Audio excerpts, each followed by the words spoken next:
জন্য দাদা পীরের মুরিদদেরকে বলে যায়, আমার আবু বকর জীবনের শেষ সময় ঘরের মধ্যে শুয়ে আছে, বিমারের মধ্যে রয়েছে, 3 দিন সালে সব হচ্ছে, লাখো লাখো মানুষ চলে এসেছে, পীরকে দেখতে পাইনি, কাঁদতে লেগেছে।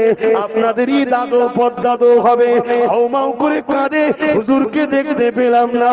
এই সময় পাচার হুজুর কেমলা ঘরের মধ্যে গিয়ে বলতে লেগেছে, আব্বা জান লাখো মুরিদ আপনার জন্য কাঁদে, আপনি যদি বলেন একটু বাইরে যেতে হবে। দাদা হুজুর বলেছিলেন, বাবারা আমি আবু বকর উঠতে পারছি না বাবা, বিমার অসুস্থর জন্য বাবা, কি করে আমি যাব বাবা।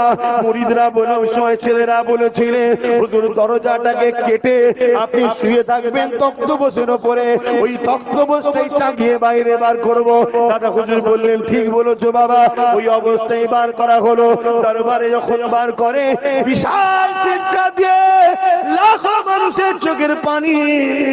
দাদা হুজুর কি বলেছিলেন, বাবারা কুল্লু নাফসিন যায়িকাতুল মউত, কেঁদো না বাবা, কেঁদো না বাবা, সবাইকে একদিন মৃত্যুর স্বাদ চাখতে হবে বাবা।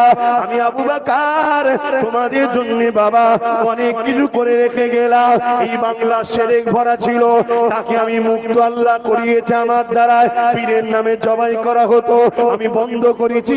মিথ্যা আস্তানাতে উঁচু করে গম্বুজ তৈরি করে সেখানে চাদর ছড়িয়ে দিয়ে নানা রকম বেশরিয়াতি কাজ হতো, নাচ গান হতো, হিজড়ে নাচ হতো, জেনা ব্যভিচারীও হতো। আমি আবু বকরের দ্বারা আল্লাহ বন্ধ করিয়েছে বাবা। অনেক বেশরিয়াতি শিরকি কাজ ছিল, আমি আবু বকরের দ্বারা আল্লাহ সংস্কার করিয়েছে বাবা। আমি আবু বকর চলে যাব। আমি তোমাদের কাছে 3টে জিনিস রেখে যাচ্ছি বাবা। প্রথম নম্বর হলো আহলে সুন্নাত ওয়াল জামাত, যে সিলসিলার আমি ইমাম হয়ে এসেছিলাম। দ্বিতীয় নম্বর হলো আমার ওসিয়তনামা, এটাকে তোমরা ধরে রাখবে।